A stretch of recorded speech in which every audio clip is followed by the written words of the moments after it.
It's Boxing Day, 1843. And at an elegant townhouse in London, a party is in full swing. Smartly dressed Victorian revellers nibble on mince pies. That's pies containing genuine minced meat as well as candied orange peel and spices. They chink glasses of hot negus and smoking bishop, elaborate mulled wine variants made from sweet, strong port. At one end of the cosy, candlelit living room, a group of children sit cross-legged on the floor, utterly entranced by what they're seeing. A charismatic magician is working through a well-rehearsed routine, pulling coins from behind their ears, baking a plum pudding out of raw eggs and flour in his top hat, even magicking a live guinea pig out of thin air before letting it scurry across the floor. This magician is the host of the party this evening. And it's not the first time that he's transfixed an audience, though usually it's through another kind of magic entirely. At 31 years old, he is, after all, the most successful writer of the era. His name is Charles Dickens. Show over, Dickens puts down his magician's props. He picks up a glass of smoking bishop and settles into an armchair. He looks around the room, surveying his guests. Apparently, there's a new way of sending festive greetings this year, in the form of Christmas cards. How novel! He takes in the men in frock coats gathered round the tall pine tree in the corner, decorated with candles. These festive furs are another relatively recent development, inspired by Queen Victoria's German husband, Albert.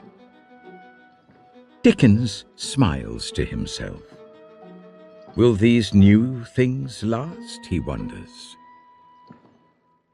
Time will show that Christmas cards and Christmas trees are here to stay.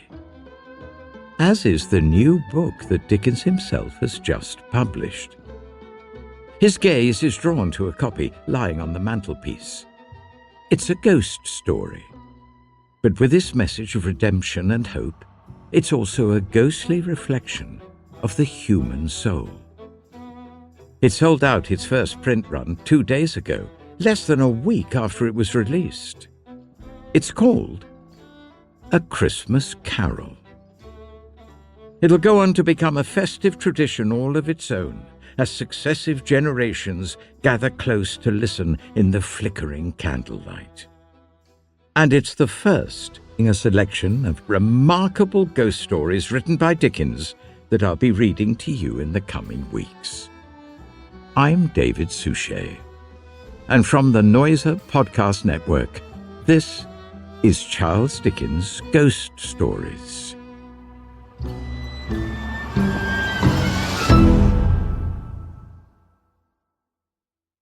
The version of A Christmas Carol that I'll be reading today isn't quite the same as the one Dickens wrote in the winter of 1843. It's a version that he personally abridged and performed on stage to rave reviews. And so wildly successful were his live performances in Britain and America that this almost became the true Christmas Carol, as Dickens saw it. The original and best Christmas ghost story, as the author loved to tell it. So let's begin. This is A Christmas Carol, Part 1. Marley was dead, to begin with. There's no doubt whatever about that. The register of his burial was signed by the clergyman, the clerk, the undertaker, and the chief mourner.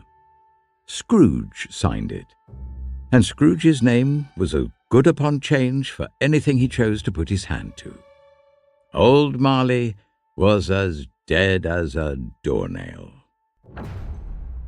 Scrooge knew he was dead? Of course he did. How could it be otherwise? Scrooge and he were partners for, I don't know how many years. Scrooge was his sole executor, his sole administrator, his sole assign, his sole residuary legatee, his sole friend, his sole mourner. Scrooge never painted out old Marley's name, however. There it yet stood, years afterwards, above the warehouse door. Scrooge and Marley. The firm was known as Scrooge and Marley. Sometimes people new to the business called Scrooge Scrooge, and sometimes Marley. He answered to both names. It was all the same to him. Oh, but he was a tight-fisted hand at the grindstone, was Scrooge. A squeezing, wrenching, grasping, scraping, clutching, covetous old sinner. External heat and cold had little influence on him. No warmth could warm, no cold could chill him. No wind that blew was bitterer than he. No falling snow was more intent upon its purpose, no pelting rain less open to entreaty. Foul weather didn't know where to have him. The heaviest rain and snow and hail and sleet could boast of the advantage over him in only one respect. They often came down handsomely, and Scrooge never did. Nobody ever stopped him in the street to say, with gladsome looks, "My dear Scrooge, how are you? When will you come to see me?" No beggars implored him to bestow a trifle. No children asked him what it was o'clock. No man or woman ever once in all his life inquired the way to such and such a place of Scrooge.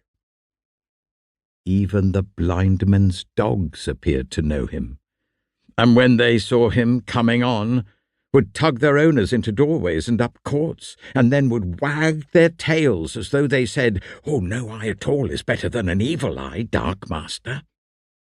But what did Scrooge care? It was the very thing he liked. To edge his way along the crowded paths of life, warning all human sympathy to keep its distance, was what the knowing ones call nuts to Scrooge. Once upon a time, of all the good days in the year, upon a Christmas Eve, old Scrooge sat busy in his counting-house. It was cold, bleak, biting, foggy weather, and the city clocks had only just gone 3. But it was quite dark already. The door of Scrooge's counting-house was open, that he might keep his eye upon his clerk, who, in a dismal little cell beyond, a sort of tank, was copying letters. Scrooge had a very small fire, but the clerk's fire was so very much smaller that it looked like one coal. But he couldn't replenish it, for Scrooge kept the coal box in his own room. And so surely as the clerk came in with the shovel, the master predicted that it would be necessary for them to part. Wherefore the clerk put on his white comforter and tried to warm himself at the candle, in which effort, not being a man of strong imagination, he failed. "A Merry Christmas, Uncle! God save you!" cried a cheerful voice. It was the voice of Scrooge's nephew, who came upon him so quickly that this was the first intimation Scrooge had of his approach. "Ah!" said Scrooge. "Humbug!" "Christmas a humbug, Uncle? You don't mean that, I'm sure." "I do. Out upon Merry Christmas. What's Christmas time to you but a time of paying bills without money? A time for finding yourself a year older and not an hour richer. A time for balancing your books and having every item in them through a round dozen months presented dead against you. If I had my will, every idiot who goes about with Merry Christmas on his lips should be boiled with his own pudding and buried with a stake of holly through his heart. He should." "Uncle!" "Nephew! Keep Christmas in your own way and let me keep it in mine." "Keep it, but you don't keep it." "Let me leave it alone, then. And much good may it do you. Much good has it ever done you." "Well, there are many things from which I might have derived good. by which I am not profited, I dare say, Christmas among the rest. But I'm sure I've always thought of Christmas time when it has come round, apart from the veneration due to its sacred origin, if anything belonged to it, called me apart from that, as a good time, a kind, forgiving, charitable, pleasant time. The only time I know of in the long calendar of the year when men and women seem, by one consent, to open their shut-up hearts freely, and to think of people below them as if they really were fellow travellers to the grave, and not another race of creatures bound on other journeys. And therefore, uncle, though it's never put a scrap of gold or silver in my pocket, I believe that it has done me good and will do me good, and I say, God bless it. The clerk in the tank involuntarily applauded. Let me hear another sound from you, said Scrooge, and you'll keep your Christmas by losing your situation. You're quite a powerful speaker, sir, he added, turning to his nephew. I wonder you don't go into Parliament. Oh, don't be angry, uncle. Come, dine with us tomorrow. Scrooge said that he would see him. Yes, indeed he did. He went the whole length of the expression and said that he would see him in that extremity first. But why? Cried Scrooge's nephew. Why? Why did you get married? Well, because I fell in love. Because you fell in love, growled Scrooge, as if that were the only one thing in the world more ridiculous than a Merry Christmas. Good afternoon. Nay, uncle, but you never came to see me before that happened. Why give it a reason for not coming now? Good afternoon. But, look, I want nothing from you. I ask nothing of you. Why cannot we be friends? Good afternoon. I'm sorry with all my heart to find you so resolute. We've never had any quarrel to which I've been a party, but I have made the trial in homage to Christmas, and I'll keep my Christmas humour to the last. So, a Merry Christmas, Uncle. Good afternoon. And a Happy New Year. Good afternoon. His nephew left the room without an angry word notwithstanding. The clerk, in letting Scrooge's nephew out, had let 2 other people in. They were portly gentlemen, pleasant to behold, and now stood with their hats off in Scrooge's office.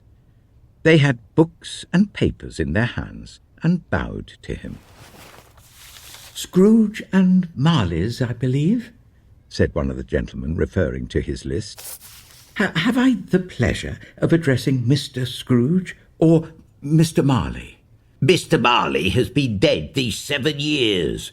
He died 7 years ago, this very night.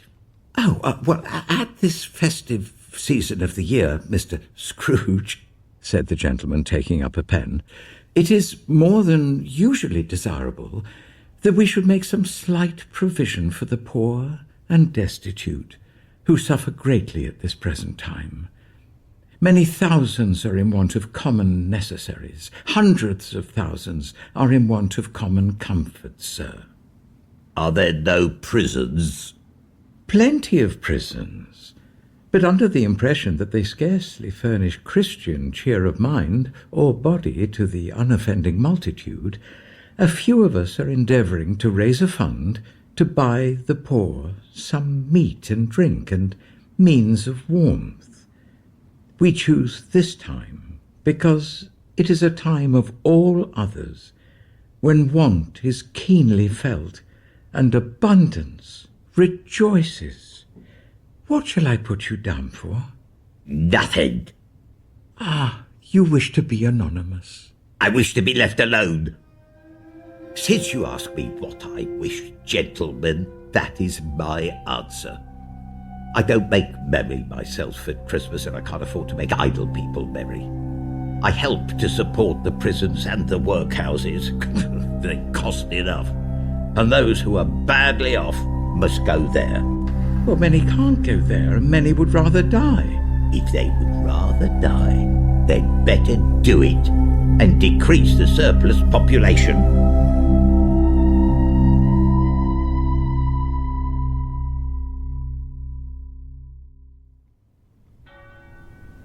At length, the hour of shutting up the counting-house arrived.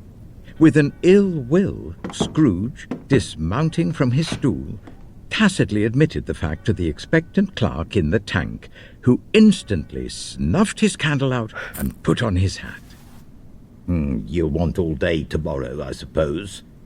Well, if quite convenient, sir. It's not convenient and it's not fair. If I was to stop half a crown for it, you'd think yourself mightily ill-used, I'll be bound. Oh, yes, sir. And yet you don't think me ill-used when I pay a day's wages for no work. Well, it's only once a year, sir. A poor excuse for picking a man's pocket every 25th of December. Ah, but I suppose you must have the whole day. Be here all the earlier next morning. The clerk promised that he would, and Scrooge walked out with a growl. The office was closed in a twinkling, and the clerk, with the long ends of his white comforter dangling below his waist, for he boasted no greatcoat, went down a slide at the end of a lane of boys, 20 times in honour of its being Christmas Eve, and then ran home as hard as he could pelt to play at blind man's buff. Scrooge took his melancholy dinner in his usual melancholy tavern, and having read all the newspapers and beguiled the rest of the evening with his banker's book, went home to bed. He lived in chambers which had once belonged to his deceased partner. They were a gloomy suite of rooms in a lowering pile of buildings up a yard. The building was old enough now and dreary enough, for nobody lived in it but Scrooge, the other rooms being all let out as offices. Now, it is a fact that there was nothing at all particular about the knocker on the door of this house, except that it was very large. Also, that Scrooge had seen it night and morning during his whole residence in that place. Also, that Scrooge had as little of what is called fancy about him as any man in the city of London. And yet, Scrooge, having his key in the lock of the door, saw in the knocker, without its undergoing any intermediate process of change, not a knocker, but Marley's face. Marley's face, with a dismal light about it like a bad lobster in a dark cellar. It was not angry or ferocious, but it looked to Scrooge as Marley used to look, with ghostly spectacles turned up upon its ghostly forehead. As Scrooge looked fixedly at this phenomenon, it was a knocker again. He said, "Poof," and closed the door with a bang. The sound resounded through the house like thunder. Every room above and every cask in the wine merchant's cellar below appeared to have a separate peal of echoes of its own. Scrooge was not a man to be frightened by echoes. He fastened the door and walked across the hall and up the stairs. Slowly, too, trimming his candle as he went. Up Scrooge went, not caring a button for its being very dark. Well, darkness is cheap, and Scrooge liked it. But before he shut his heavy door, he walked through his rooms to see that all was right. Well, he had just enough recollection of the face to desire to do that. Sitting room, bedroom, lumber room, all as they should be. Nobody under the table, nobody under the sofa, a small fire in the grate, spoon and basin ready, and the little saucepan of gruel, well, Scrooge had a cold in his head, upon the hob. Nobody under the bed, nobody in the closet, nobody in his dressing gown, which was hanging up in a suspicious attitude against the wall. Lumber room as usual, old fireguard, old shoes, 2 fish baskets, washing stand on 3 legs, and a poker. Quite satisfied, he closed his door and locked himself in. Double locked himself in, which was not his custom. Thus, secured against surprise, he took off his cravat, put on his dressing gown and slippers, and his nightcap, and sat down before the very low fire to take his gruel. As he threw his head back in the chair, his glance happened to rest upon a bell, a disused bell, that hung in the room and communicated, for some purpose now forgotten, with a chamber in the highest story of the building. It was with great astonishment, and with a strange, inexplicable dread, that as he looked he saw this bell begin to swing. Soon it rang out loudly, and so did every bell in the house.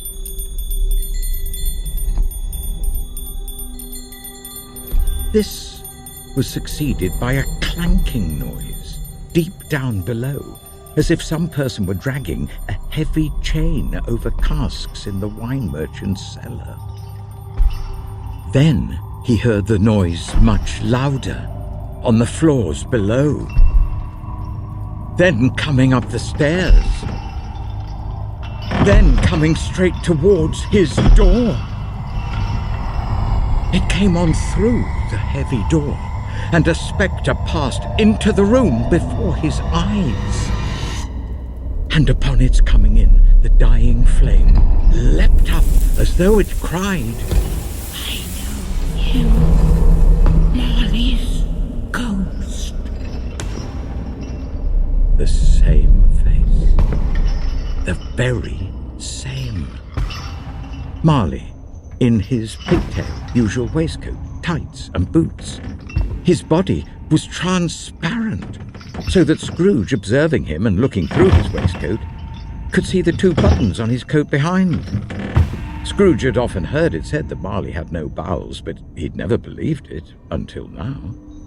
No, nor did he believe it even now, though he looked the phantom through and through and saw it standing before him, though he felt the chilling influence of its death-cold eyes, and noticed the very texture of the folded kerchief bound about its head and chin, he was still incredulous.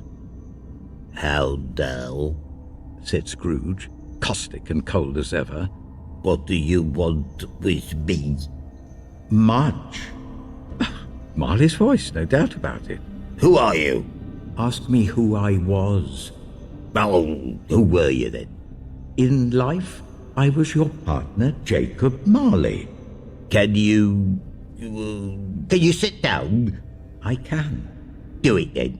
Scrooge asked the question because he didn't know whether a ghost so transparent might find himself in the condition to take a chair, and felt that in the event of its being impossible, it might involve the necessity of an embarrassing explanation. But the ghost sat down on the opposite side of the fireplace, as if he were quite used to it. "You don't believe in me?" "I don't." "What evidence would you have of my reality beyond that of your senses?" "I don't know." "Well, why do you doubt your senses?" "Because a little thing affects them. A slight disorder of the stomach makes them cheats. You may be an undigested bit of beef, a blot of mustard, a crumb of cheese, a fragment of an underdone potato. There's more of gravy than of grave about you, whatever you are." Scrooge was not much in the habit of cracking jokes, nor did he feel in his heart by any means waggish then.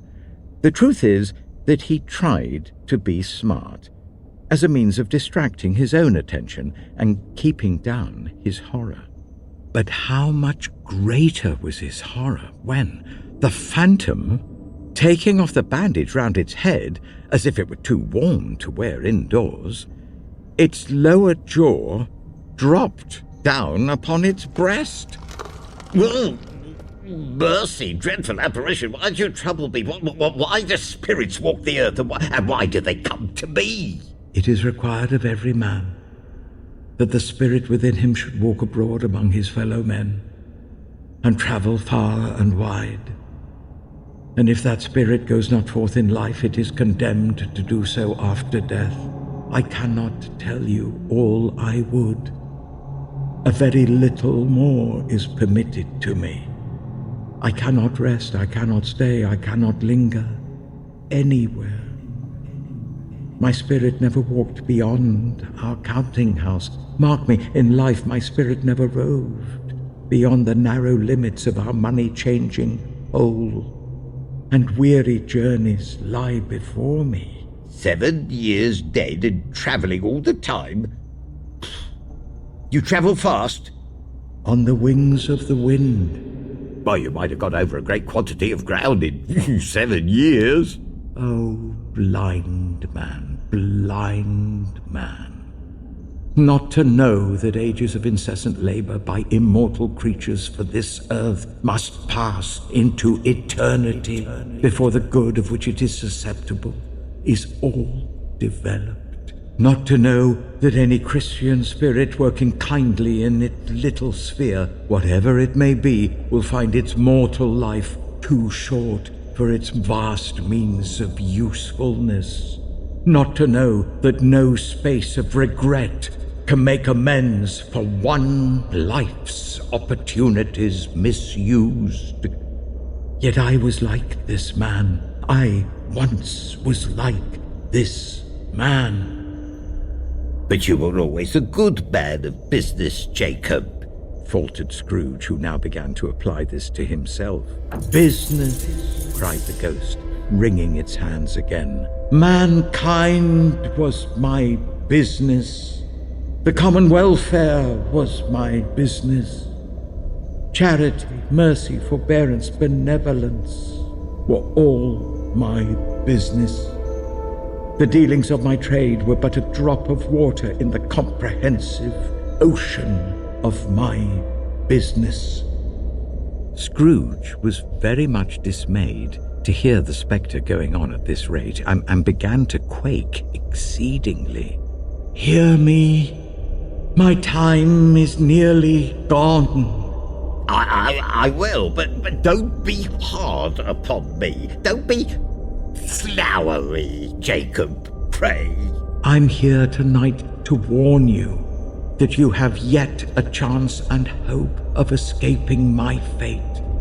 A chance and hope of my procuring Ebeneezer. But you were always a good friend to me. Thank you. You will be haunted by 3 spirits. Is that the chance and hope you mentioned, Jacob? I think I'd rather not.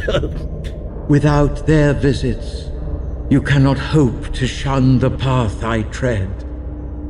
Expect the first tomorrow night when the bell tolls 1. Expect the second on the next night at the same hour.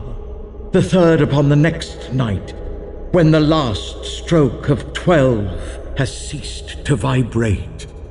Look to see me no more, and look that for your own sake you remember what has passed between us.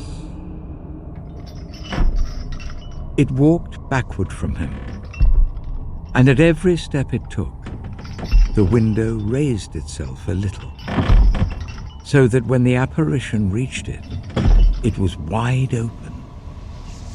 The spectre floated out upon the bleak, dark night.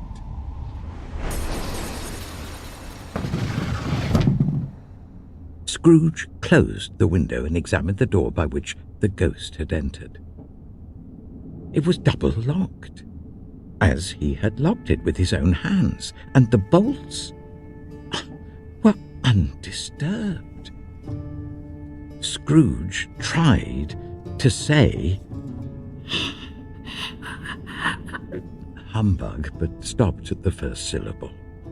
And being from the emotion he had undergone, or the fatigues of the day, or his glimpses of the invisible world, or the dull conversation of the ghost, or the lateness of the hour, much in need of repose, he went straight to bed, without undressing, and fell asleep on the instant.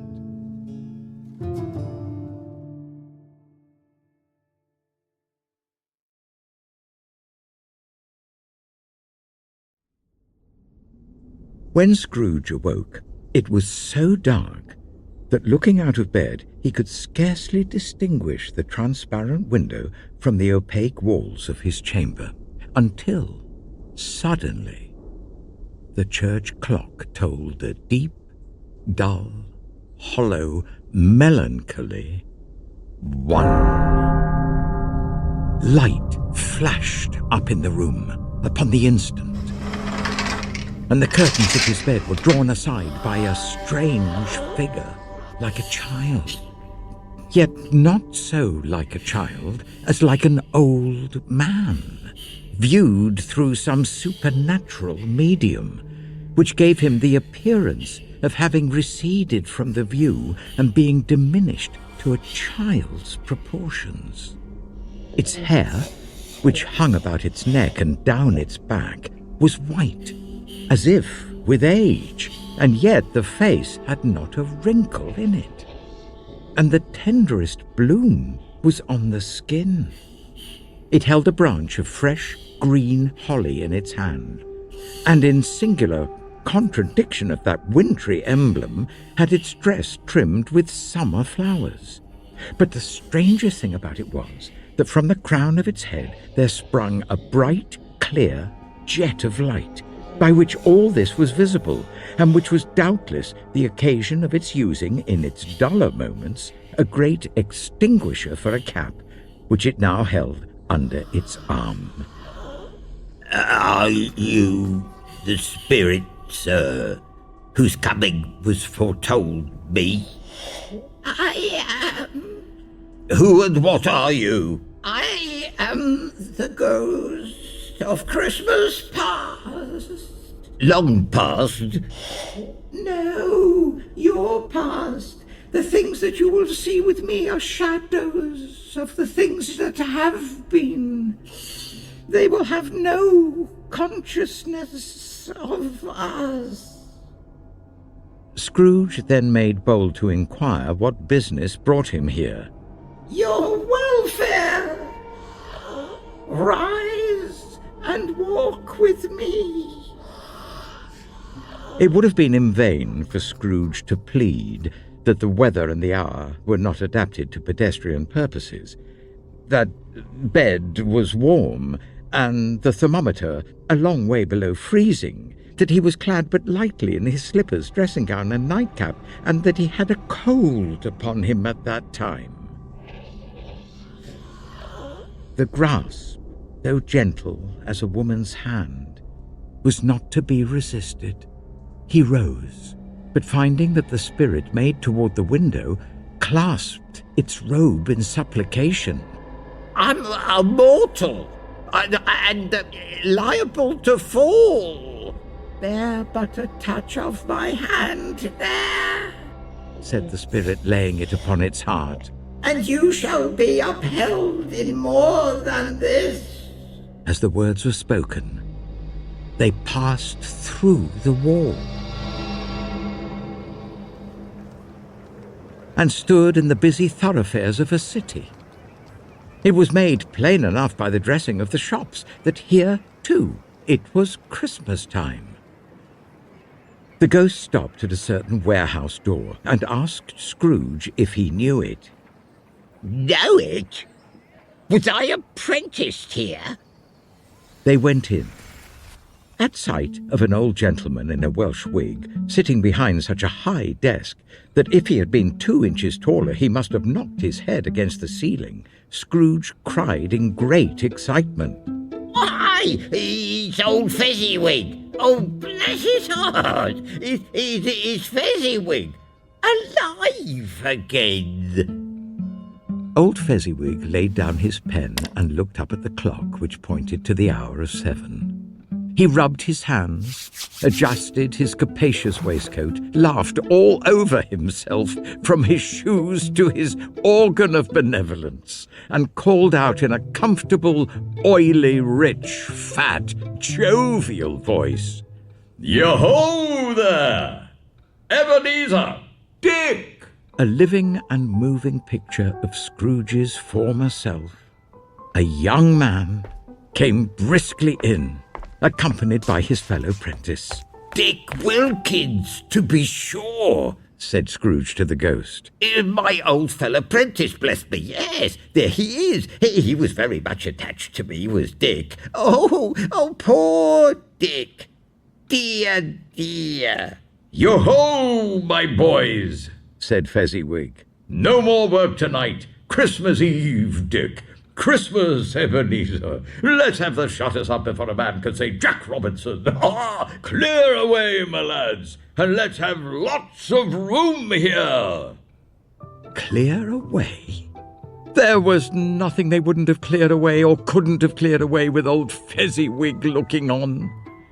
It was done in a minute. Every movable was packed off as if it were dismissed from public life forevermore. The floor was swept and watered, the lamps were trimmed, fuel was heaped upon the fire, and the warehouse was as snug and warm and dry and bright a ballroom as you would desire to see upon a winter's night. In came a fiddler with a music book, and went up to the lofty desk and made an orchestra of it, and tuned like 50 stomachaches. In came Mrs. Fezziwig, one vast substantial smile. In came the three Miss Fezziwigs, beaming and lovable. In came the 6 young followers, whose hearts they broke. In came all the young men and women employed in the business. In came the housemaid with her cousin the baker. In came the cook with her brother's particular friend, the milkman. In they all came, one after another, some shyly, some boldly, some gracefully, some awkwardly, some pushing, some pulling. In they all came, anyhow and everyhow. Away they all went, 20 couples at once, hands half round and back again the other way, down the middle and up again, round and round in various stages of affectionate grouping, old top couple always turning up in the wrong place, new top couple starting off again as soon as they got there, all top couples at last and not a bottom one to help them. And when this result was brought about, old Fezziwig, clapping his hands to stop the dance, cried out, Well done! And the fiddler plunged his hot face into a pot of porter, especially provided for that purpose. There were more dances, and there were forfeits, and more dances, and there was cake, and there was negus, and there was a great piece of cold roast, and there was a great piece of cold boiled, and there were mince pies and plenty of beer. But the great effect of the evening came after the roast and boiled, when the fiddler struck up Sir Roger de Coverley.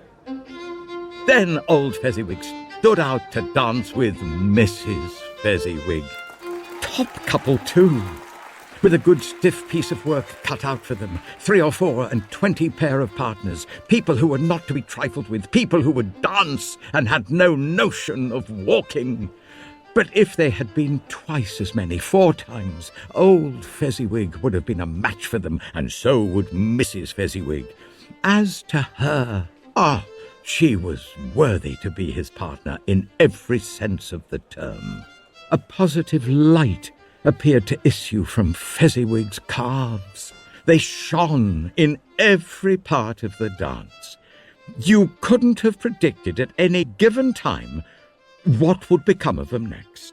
And when old Fezziwig and Mrs. Fezziwig had gone all through the dance, advance and retire, turn your partner, bow and curtsy, corkscrew, thread the needle, and back again to your place, Fezziwig cut so deftly that he appeared to wink with his legs.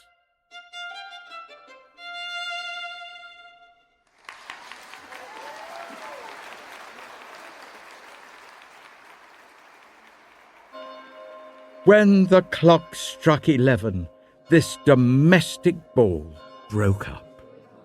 Mr. and Mrs. Fezziwig took their stations, one on either side the door, and shaking hands with every person individually as he or she went out, wished him or her a Merry Christmas. When everybody had retired but the two prentices, they did the same to them, and thus the cheerful voices died away, and the lads were left to their beds, which were under a counter in the back shop. A small matter, said the ghost, to make these silly folks so full of gratitude. He has spent but a few pounds of your mortal money, 3 or 4, perhaps. Is that so much that he deserves this praise?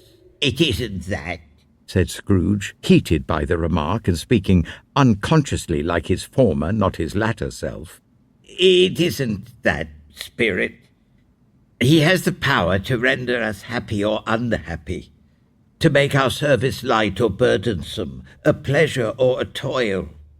Say that his power lies in words and looks, in things so slight and insignificant that it's impossible to add and count them up. What then? The happiness he gives is quite as great as if it cost a fortune. He felt the spirit's glance and stopped. What is the matter? Nothing particular. Something, I think. No.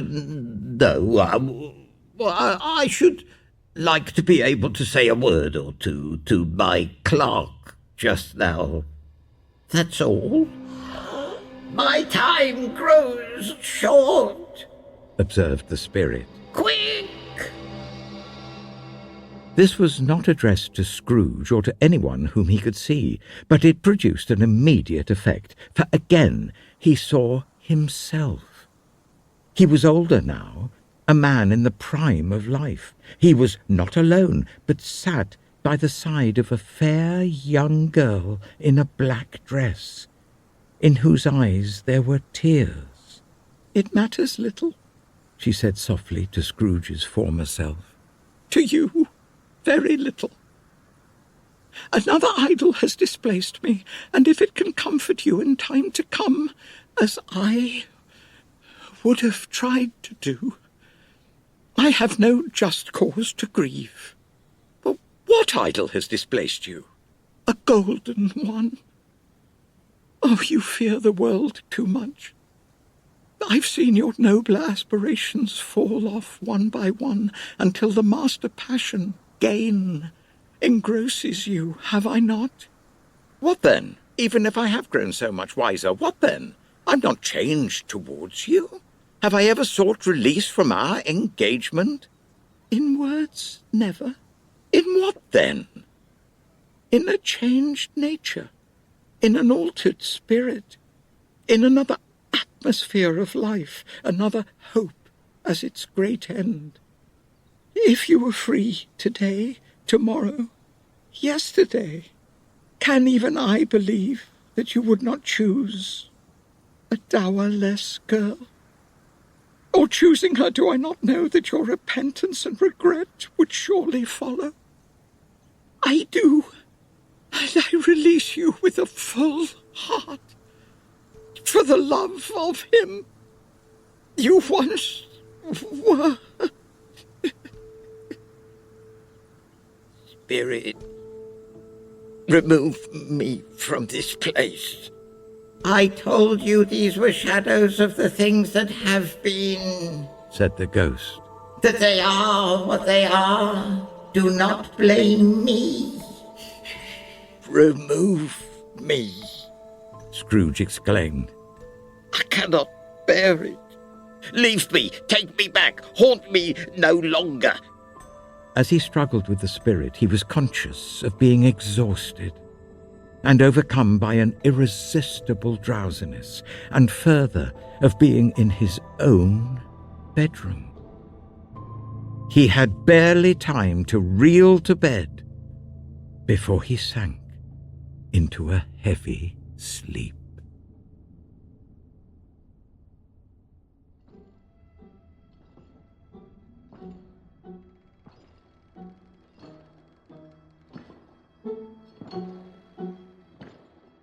In the next episode, in the second and final part of A Christmas Carol, Scrooge is visited by two more spirits, the ghosts of Christmas present and Christmas yet to come. But as the old miser comes face to face with his own mortality, is it too late for him to mend his ways and seek redemption? That's next time on Charles Dickens' Ghost Stories.